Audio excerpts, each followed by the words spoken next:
Olá, graça e paz em nome de Jesus. Hoje é o 8º dia de leitura da Bíblia na ordem cronológica dos acontecimentos.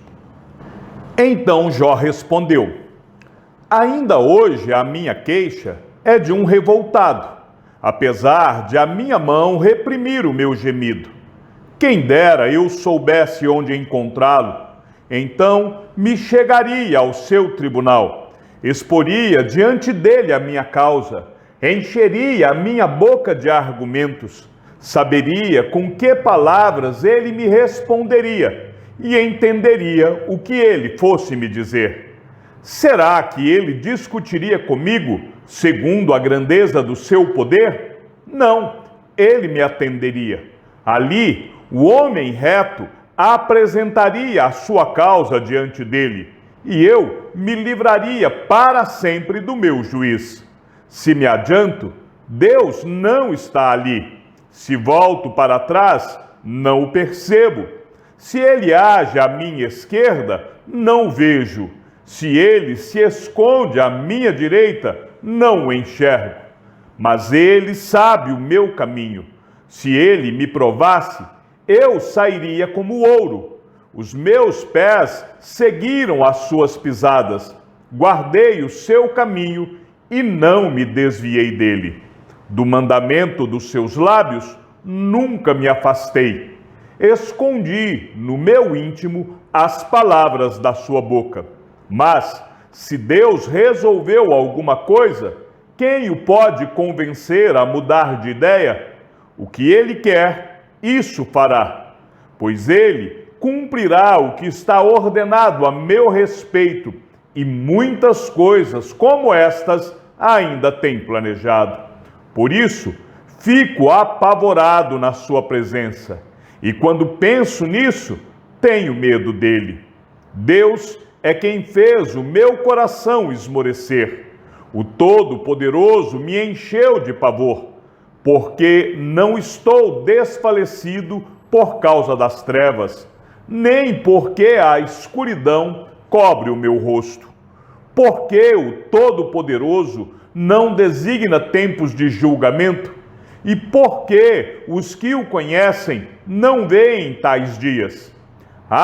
Os que removem os marcos de divisa, roubam os rebanhos e os apacentam, levam o jumento que pertence ao órfão, e como penhor ficam com o boi da viúva.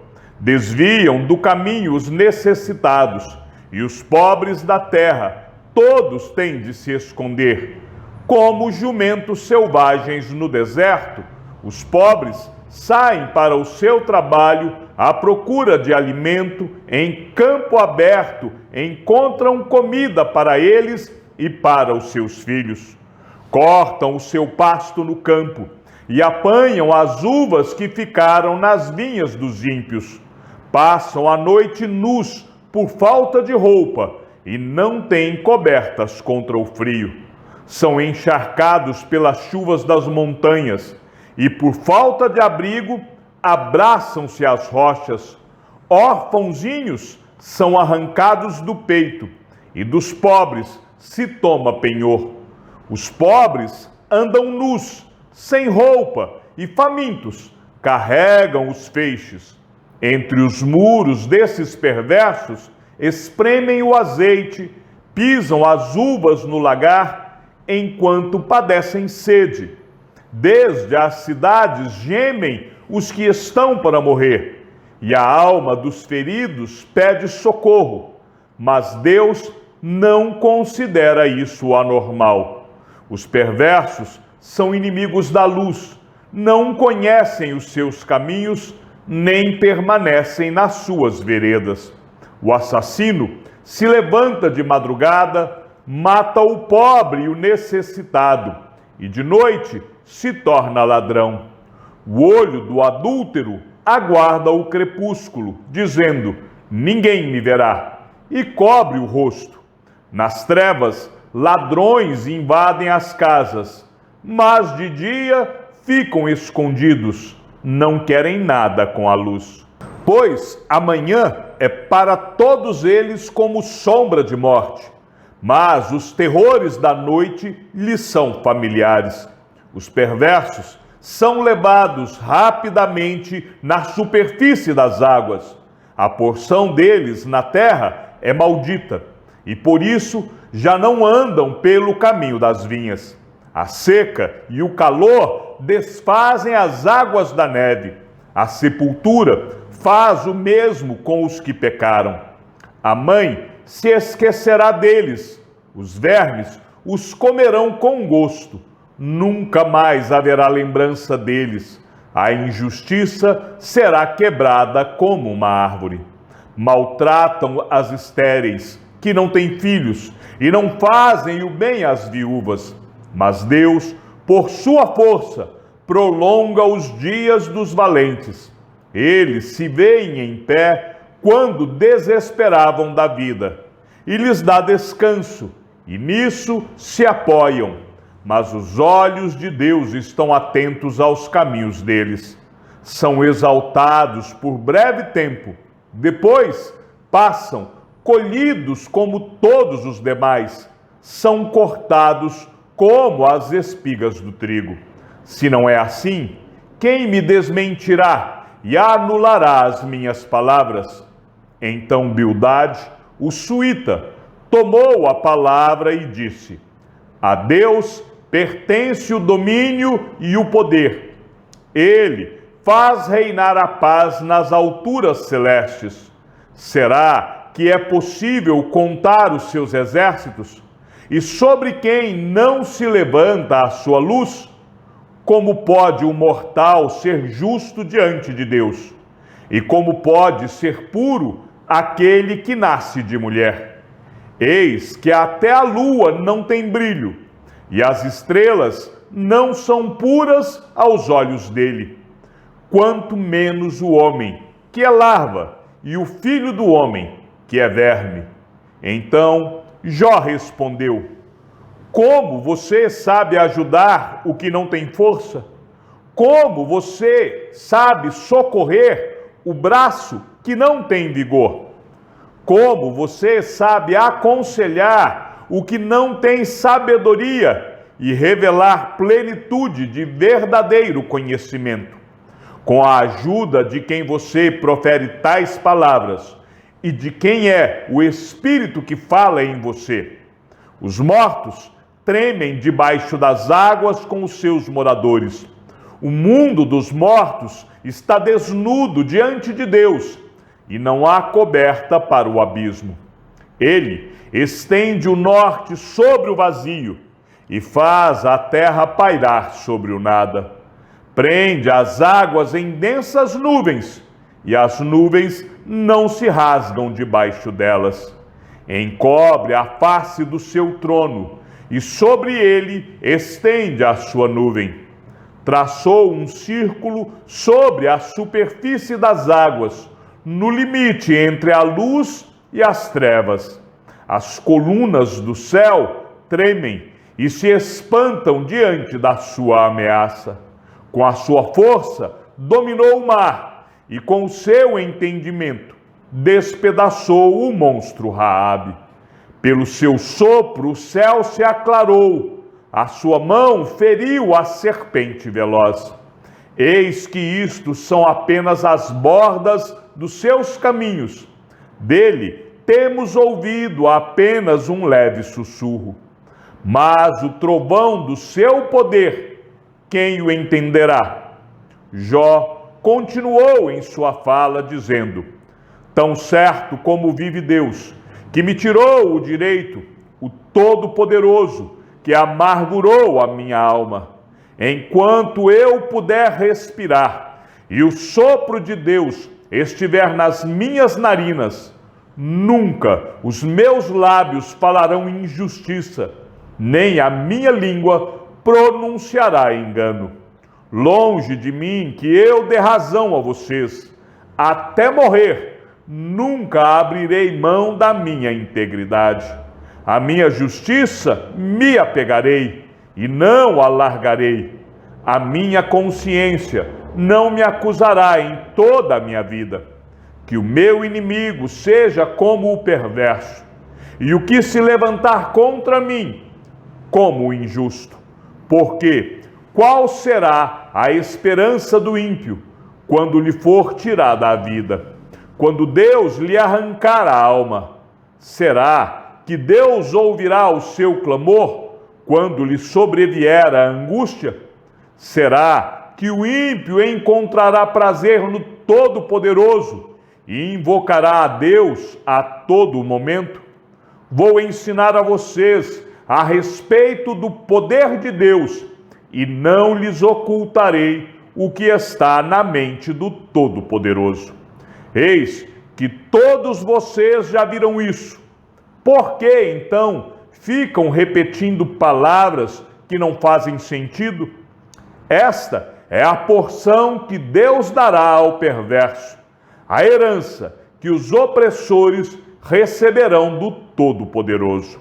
Se os filhos dele se multiplicarem, será para que sejam mortos à espada e os seus descendentes passarão fome? Os que sobreviverem, a peste os sepultará, e as suas viúvas não chorarão por eles. Se o perverso amontoar prata como o pó e acumular roupas como o barro, poderá até acumular tudo isso, mas o justo é que vestirá as roupas, e o inocente ficará com a prata. A casa que ele edifica é como a da traça, como a cabana que o vigia constrói. Rico, ele se deita com a sua riqueza, mas quando abre os olhos, ela já se foi. Pavores se apoderam dele como inundação. De noite, a tempestade o arrebata. O vento leste o leva e ele se vai, varre-o com ímpeto do seu lugar. Deus lança isto sobre ele e não o poupa. A ele que procura fugir às pressas da sua mão. Diante de sua queda, as pessoas batem palmas. Ao vê-lo ir embora, o vaiam com assobios. Na verdade, a prata tem as suas minas, e o ouro, que se refina, tem o seu lugar. O ferro é tirado da terra, e da pedra se funde o cobre. Os homens põem termo à escuridão, e até os últimos confins procuram as pedras ocultas nas trevas e na densa escuridão. Abrem entrada para minas longe da habitação dos homens. São esquecidos pelos que passam por cima. E assim, longe de todos, dependurados em cordas, balançam de um lado para o outro. Da terra procede o alimento, mas embaixo ela é revolvida como que pelo fogo. Nas suas pedras se encontra safira, e há pó que contém ouro. Essa vereda a ave de rapina ignora, e os olhos do falcão nunca a viram. Feras majestosas nunca pisaram essa vereda, e nenhum leão passou por ali. O homem estende a sua mão contra o rochedo, e revolve os montes desde as suas raízes. Abre canais nas pedras, e os seus olhos veem tudo o que há de mais precioso. Tapa os veios de água, e nenhuma gota sai deles, e traz à luz o que estava escondido. Mas onde se achará a sabedoria? E em que lugar estará o entendimento? O ser humano não conhece o valor da sabedoria, e ela não se encontra na terra dos viventes. O abismo diz: ela não está em mim. E o mar diz: não está comigo. Não se compra a sabedoria com ouro fino. Ela também não pode ser paga com prata. O seu valor não pode ser avaliado pelo ouro de Ofir, nem pelo precioso ônix, nem pela safira. O ouro não se iguala a ela, nem o cristal. não se pode trocá-la por joias de ouro fino. Ela faz esquecer o coral e o cristal. O preço da sabedoria é maior que o das pérolas. O topázio da Etiópia não se compara com ela.